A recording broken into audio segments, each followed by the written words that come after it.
মোত্তাকি কল্যাণ ফাউন্ডেশনের পক্ষ থেকে বৃক্ষরোপণ কর্মসূচি পালন করা হয় মাদিলাহাট সিদ্দিসী স্কুল, ফুলবাড়ি, দিনাজপুর। বিস্তারিত থাকছে ফুল ভিডিওতে।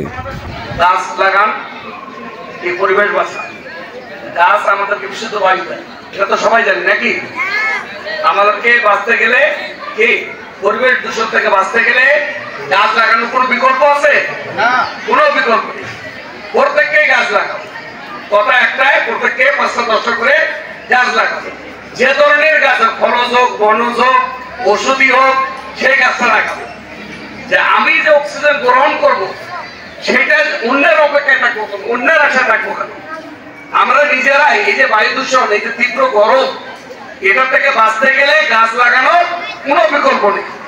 গাছ কাটবো কম, গাছ লাগাবো বেশি। কি গাছ কাটার চিন্তাটা তখনই করবো গাছ যখন পরিপুষ্ট হবে। একটা গাছ যদি কাটি 10টা গাছ থাকে, তবে না পরিবেশ বাঁচবে। আমি কথা বাড়াবো না, সবাইকে বলবো এই উদ্যোগ মহতি উদ্যোগ। এটা আমরাও দলীয়ভাবে করছি, সরকার করছে, মাননীয় প্রধানমন্ত্রী করছেন।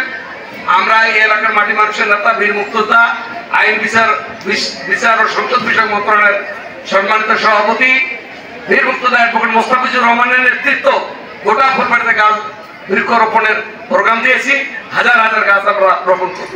সব ছাত্রছাত্রীকেই বলবো, আমার কচি কাঁচা যারা মায়েরা বাবারা আছো সবাইকে বলবো যে প্রত্যেককে গাছ লাগাবো। প্রত্যেকের উঠোনে, প্রত্যেকের বাসা বাড়ির আশেপাশে সবাই গাছ লাগাবো। কে লাগাবো? ইনশাআল্লাহ সবাই গাছ লাগাবে। নিজে আমরা বিশুদ্ধ বায়ু গ্রহণ করবো, আমাদের পরিবেশ দূষণ রোধ করবো। এই যে তীব্র দাবদাহ, এর থেকে রক্ষার গাছ লাগানোর কোনো বিকল্প নেই। সবাই বেশি বেশি করে গাছ লাগাবো, আমাদের নিজেদের প্রয়োজনে গাছ লাগাবো। গাছ লাগান, পরিবেশ বাঁচান। বৃক্ষরোপণ কর্মসূচি অনুষ্ঠানে উপস্থিত ছিলেন থানা আওয়ামী লীগের সেক্রেটারি মুশফিকুর রহমান বাবুল। এছাড়াও উপস্থিত ছিলেন মোত্তাকি কল্যাণ ফাউন্ডেশনের সভাপতি ডক্টর সোলাইমান মণ্ডল এবং মোত্তাকি কল্যাণ ফাউন্ডেশনের সাধারণ সম্পাদক নাজিবুর রহমান নাজিব। এছাড়াও আরও অনেক নেতাকর্মী উপস্থিত ছিলেন এবং সিদ্দিসী স্কুলের শিক্ষকেরা উপস্থিত ছিলেন। এ সময় গাছ রোপণ করেন থানা আওয়ামী লীগের সেক্রেটারি মুশফিকুর রহমান বাবুল।